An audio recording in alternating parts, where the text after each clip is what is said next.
What is up everyone? Good morning. Welcome to the day 2 of Vietnam trip. And भाई आज बहुत ही chill day रहने वाला है. अब सिंस ये day 2 है, अगर आपने day 1 का vlog नहीं देखा तो please go check it out. अगर देख लिया तो बहुत अच्छी बात है. But before I start the day, मैं अभी यहाँ पे अपना ये लेमन वाटर पी रहा हूँ. बाहर निकलो और तुमको ये सुंदरता देखने को मिले. ओह, आज यहाँ पे भी काफ़ी फॉग है. Damn. अगर बीच में दूसरी बिल्डिंग नहीं होती ना भाई, it would have been golden. अभी वरना भी गोना भी गोल्डन, लेकिन भाई हर चीज़ हमारे साथ तो नहीं चल सकती ना. एंड अगेन मैं तुमको फिर से बता रहा हूँ, अगर तुम यहाँ पर प्रॉपर्टी रेंट करने वाले हो तो please be very careful while booking. इनके जो एड्रेस है उसमें लैंडमार्क 81 की टावर लिखी हो, मतलब स्पेसिफिक नहीं, क्योंकि लैंडमार्क 81 एंड विन होम्स हर जगह साथ में लिखा होगा. It is very much possible कि तुमको लंबी बड़ी बिल्डिंग दिखाई उसमें तुमको स्टे ना मिले and you are staying somewhere जहाँ पे मैं रह रहा हूँ. ऑब्वियसली अपार्टमेंट बुरा किसी भी एंगल से नहीं है, लेकिन द मोर द मेरियर. तो अगर तुम हो ची मिन सिटी में कहीं बुकिंग करोगे, स्पेशली अगर यहाँ की, तो डेफिनेटली एड्रेस एक बार चेक करना कि वो एक्चुअल टावर ही है या फिर उसके सराउंडिंग टावर्स हैं. सो आज बेसिकली मैं जा रहा हूँ हो ची मिन सिटी के डिस्ट्रिक्ट 1 में. यहाँ पर मतलब सारी मेन कोर चीज़ें हैं, जैसे कि तुम्हारा वॉर म्यूजियम है जहाँ पर वॉर जो हुई थी इनकी, वियतनाम वर्सेस जो यूएस जो वॉर थी उनके सबके चीज़ें रखी हुई हैं वहाँ पे. फिर उसके बाद वहाँ पे एक पोस्ट ऑफिस है, एक चर्च है एंड एक वहाँ पर कुछ तो सेंट्रल पैलेस या कुछ तो है उधर एक, तो वो भी मतलब कुछ वॉर से रिलेटेड ही है. ठीक है, मैं पता नहीं ब्रेन फॉग हो रखा है, मैं जस्ट अभी भी उठाऊँ तो I don't exactly remember the names. और ये सारी चीज़ें बहुत पास में. सो एक बार मैं डिस्ट्रिक्ट 1 पहुँच गया, जो कि ऐसा 15 मिनट दूर है. So we just grab. खैर अभी मैं अपनी ड्रिंक फिनिश करके नहाने जा रहा हूँ एंड उसके बाद I will head downstairs. Okay, so I am ready now. Check out my drip. मुझे एक्चुअली इस टाइम पे एक ब्लैकिश टाइप आउटफिट पहनना था, बट मैं गलती से एक दिन ब्लैक पैंट घर पे भूल गया हूँ. अब मैं चलता हूँ नीचे एंड वहाँ से डिस्ट्रिक्ट 1.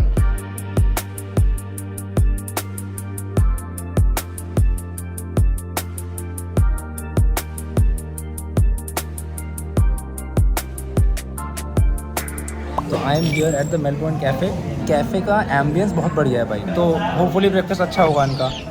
Let's see. सिंस मुझे ब्रेकफास्ट करना था तो मैंने अभी लाटे मंगवाई है हॉट. मेरे को मन तो था कि मैं इनकी हॉट कॉफ़ी मंगवाऊँ एक वाली, बट मैं यहाँ ट्राई नहीं करूँगा. आई ट्राई इन हलोंग बे, क्योंकि वो हनोई के ज़्यादा पास है and that's the speciality. Then यहाँ पर इनके मैंने अभी एक ब्रेकफास्ट मंगवा लिया है, ठीक है, जिसमें मैंने स्क्रैम्बल्ड एग चूज़ किए हैं एंड साथ में मैंने एक हैश ब्राउन मंगवा लिया है. भाई मेरे को इतनी ज़्यादा भूख लग रही थी कि मैंने पहले ही खाना शुरू कर दिया और अब ये प्लेट थोड़ी बिखर गई है, बट खाना बहुत बढ़िया है इनका.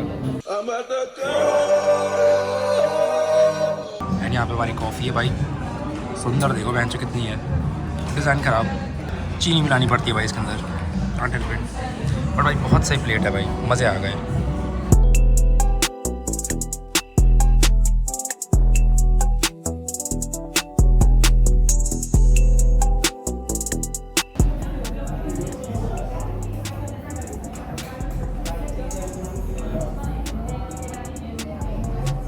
खाना तो हो गया है, काफ़ी ज़्यादा बढ़िया खाना था, बहुत मज़े आ गए. अभी मैं कैब में बैठा हूँ and I am heading towards my first location which is the independence palace, क्योंकि वो 3 बजे बंद आता है. उस पर जाना इज़ बेटर, क्योंकि अभी ऑलरेडी 2 बज चुके हैं. उसके बाद वॉर म्यूजियम जाऊँगा मैं and then will visit the church and everything else. But breakfast तो भाई, this cafe is a must visit. If you come to Ho Chi Minh then definitely visit the Melbourne cafe. बहुत बड़ा cafe है. Breakfast तो बहुत अच्छा था and staff was very nice. So भाई शाउट आउट टू देम. मैं इस इंडिपेंडेंस पैलेस पे आ चुका हूँ. टिकट मैं ले चुका हूँ, एज यू कैन सी मेरे हाथ में ये टिकट है. And this is the independence palace. यहाँ पर भाई पूरा गेट वेट है. उस एरिया में वहाँ पर तुम्हारा एग्जीबिशन है. दो तरह के टिकट्स है, एक एग्जीबिशन और एक पैलेस. तो इस तरफ एग्जीबिशन है एंड इस तरफ पैलेस है.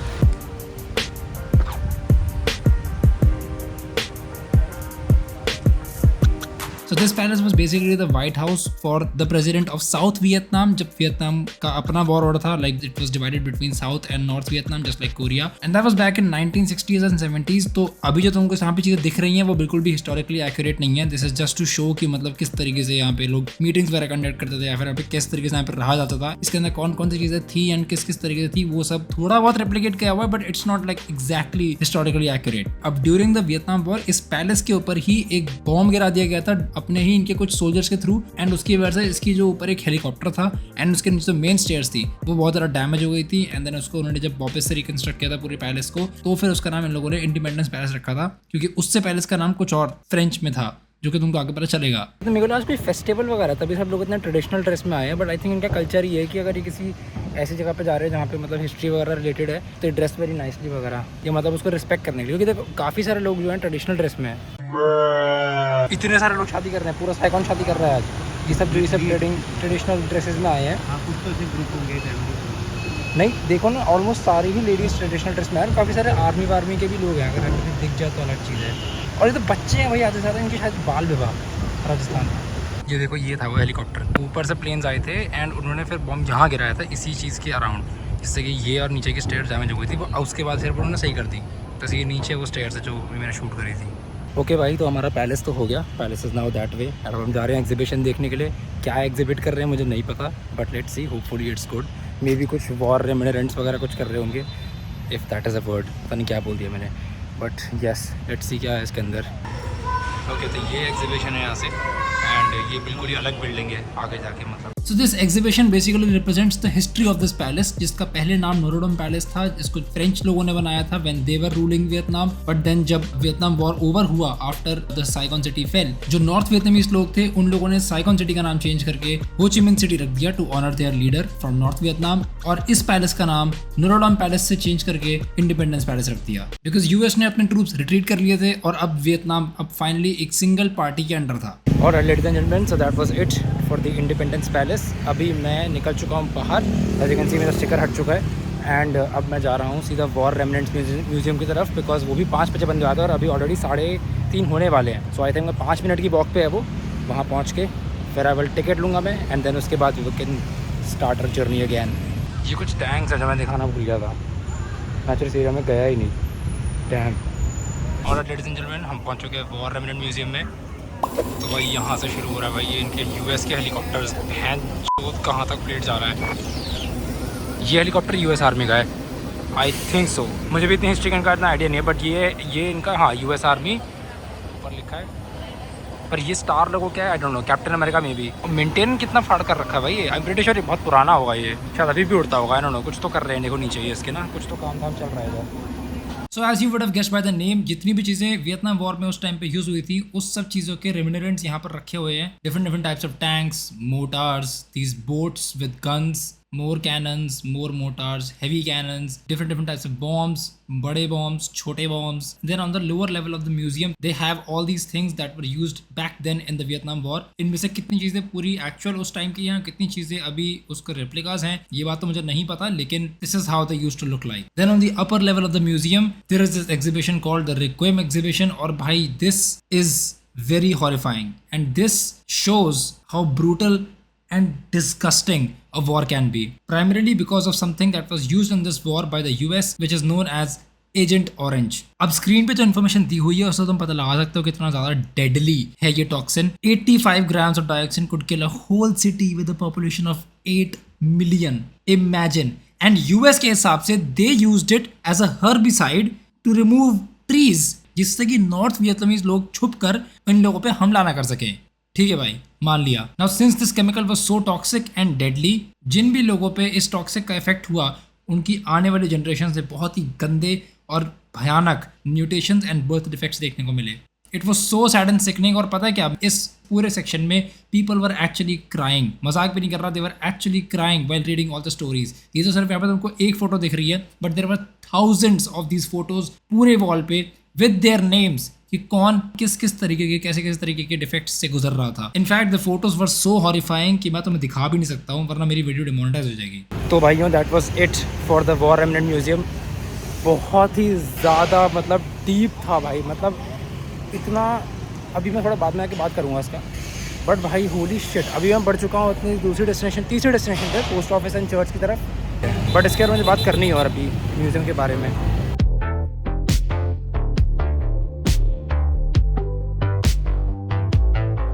ये रहा नॉटर डैम वाला चर्च, जो बाहर से देख सकते हैं, इस पर कंस्ट्रक्शन चल रही है, लेकिन अंदर अभी कोई भी नहीं जा सकता।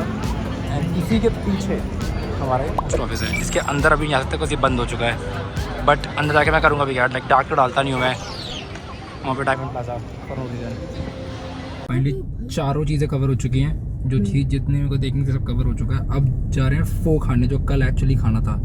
Sau 40 mét, sẽ check sang phải. But ये जहाँ पे हम जा रहे हो वो बहुत ही अच्छा वो है, वो इनका यहाँ पे बेस्ट है, it's like 4.9 rated on something check Google ही। तो भाई ये इनका यहाँ पे मेन्यू है, और मेरे को आई थिंक जो चैट जीपीटी ने रिकमेंड किया था that was 4 day to Wagyu. नहीं, आज देखो ये वाग्यू लिखा है ना पे, ये वाला बीफ अगर होया था, लेकिन मैं बीफ खाऊंगा नहीं, मैं चिकन वाला ट्राई करूँगा। मेरे पास एक भी चिकन का कोई आइटम नहीं था। ये तो आ भी गया, 5 मिनट नहीं लगे इसको आने में। Struggling with chopsticks over here.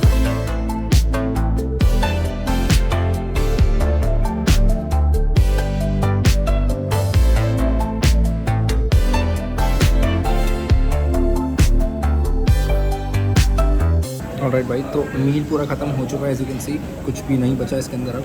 And काफ़ी फिलिंग था, काफ़ी फॉर 85K का था एक्चुअली, विच रफली अप्रॉक्सीमेट 240 रुपीज़। धर्म रश हुआ, एटलीस्ट पेट भर गया, and I tried something new. Guys, तो अब मैं जा रहा हूँ बैक अपने होटल या अपने अपार्टमेंट, क्योंकि सब अब काम हो चुका है। सारे डेस्टिनेशन जो मुझे आज कवर करने सारे हो चुके हैं। पोस्ट ऑफिस देख लिया हमने, चर्च देख ली, और जो मेन थे और जो मेन हमारी वॉर म्यूज़िक कह रहा हूँ, म्यूज़ियम और अपना इंडिपेंडेंस पैलेस, दोनों चीज़ें कवर हो चुकी हैं। एंड अब मेरे फ़ोन की बैटरी लिटरली 2% पे है, तो I can not vlog any more. वरना मेरा मन तो था कि मैं बेंथान मार्केट वगैरह में रुकूँ, और एंड यू नो एक जापानीज़ टाउन है इनका, यहाँ पे एक रैमन भी खा सकता हूँ मैं, रैमन खाने का मन भी था। अब क्योंकि मैंने ऑलरेडी एक ब्रॉथ वाली चीज़ खा ली है, so I don't think it makes any sense कि आज मुझे और खाना चाहिए। अब मैं चलता हूँ अपार्टमेंट में, and then I land the blog there, क्योंकि अभी तो मैं बिल्कुल भी रेस्ट नहीं लेना चाहता, अभी 2% बैटरी पे। Alright guys, I am finally back at my apartment. मेरा फोन चार्ज हो चुका है, तो now I can blog again. एक होता है ना कि तुम एक हेवी मील खाते हो एंड देन तुम उसका बहुत भारी भारी सा लगता है। भाई आई जस्ट फील लाइक कि मैंने बस हाँ खा लिया है, मेरा पेट भरा हुआ, बट जो भारी भारी नहीं लग रहा।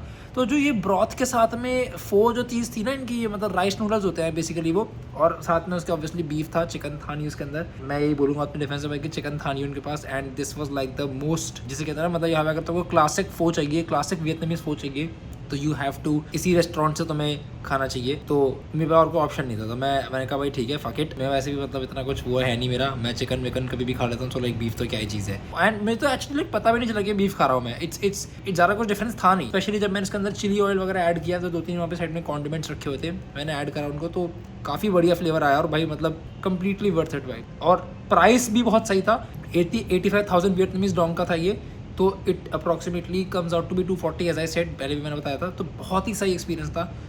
प्लस भाई ये इतनी डीप वॉर हिस्ट्री यानी सब इनका, यू नो, इतना लेवल ऑफ टॉर्चर, जो लेवल ऑफ एक्सपेरिमेंट्स इन लोगों पे करे गए हैं भाई, दैट इज जस्ट भाई बहुत ही सिकनिंग और बहुत ही सैड है भाई। यूएस की तो माँ की छक्कवे बहन के लोड़े रंडे बच्चे भाई, माँ भाई अपनी भाई, कैसे हिजड़े के बच्चे हैं भाई ये लोग, एक से एक बढ़ के भाई। और ये कुत्ते का पिल्ले अभी भी यही करने की कोशिश कर रहे हैं, कभी वेनेजुएला पे अटैक, कभी यहाँ पे वो सब। भाई ये छोटी कंट्रीज को परेशान करते हैं। अगर तुम कभी हो ची मिन सिटी आते हो तो तुमको वॉर रेमिनेंट म्यूजियम तो तुम्हें जाना ही चाहिए। It is a must visit if you want to know the real experience through which the ancestors of these people went through. भाई मतलब इट्स जस्ट नर्व रेकिंग, इतनी फट जाएगी ना तुम्हारी वो सब चीज़ें देख के। तुमने वैसे फोटोज अभी देख ली होंगी, but that was like not even scratching the surface. ऐसी फोटोज उन्होंने लगा रखी थी उधर, वो like as I said I can't show you that, वरना मेरी वीडियो डिमोनेटाइज से पता नहीं क्या क्या हो जाएगी। बट एनीवे गाइस, इससे पहले मैं ब्लॉग एंड करूँ, एक बार हम बाहर का नज़ारा देख लेते हैं। ये भाई हमारे बहुत ही प्यारे नज़ारे भाई, ये देखो भाई प्यारा नज़ारा भाई। मैं फ़ोन बिल्कुल भी आगे नहीं करना चाहता हूँ, वरना गांड फट जाएगी मेरे नीचे गिर गया तो। ठीक है, और ये अपनी भाई लैंडमार्क 81 जो मैंने कल रात में देखा था, ऑलरेडी तुम देख चुके हो, बट लाइक अगेन एक बार और देखने में क्या प्रॉब्लम है। Look at that. अच्छा, before I end the vlog मैंने एक चीज़ नोटिस करी है भाई, जैसे अब एज यू कैन सी पीछे बहुत सारे अपार्टमेंट्स की तुम्हें लाइटें ऑन दिख रही होंगी। अब कैमरे में तो उतना आराम से नहीं दिख रहा, एंड दूसरों के घरों में देखना is not considered a very good thing, but दिख जाता है। और मैं क्या देखता हूँ यहाँ पर, ऑलमोस्ट हर आदमी का जो इन घरों में रह रहा है उनका बच्चा है। ऐसा कोई मुझे यहाँ पे शायद अपार्टमेंट के अंदर या इन जनरल यहाँ पे दिखा नहीं है जिसके पास बच्चा ना हो। इधर ज़्यादा कोई बैचलर रहता ही नहीं है। काफ़ी ऑब्वियस बात है कि यहाँ पे लाइक रेजिडेंशियल एरिया तो फैमिलीज ही रहती होंगी, बट तब भी भाई मतलब आसपास देख के लग रहा है ना कि भैंसो सबके बच्चे हैं। और मैं यहाँ पे खुद एक बच्चा आ गया हूँ 26 साल का। मैं अभी अंडे से ही निकला हूँ। Anyway guys, thank you so much for watching the vlog. अगर तुमको ये वाला vlog पसंद आया then please click the like button. And अगर तुम लोग नए हो इस चैनल पे, अगर तुम पहली बार देख रहे हो मुझे, and if you like the content और तुम्हें और चाहिए ऐसा, तो please click the subscribe button. Follow me on Instagram for photos and other bakchudi. That being said, I will see you guys in the next one. तब तक के लिए please take care and peace out.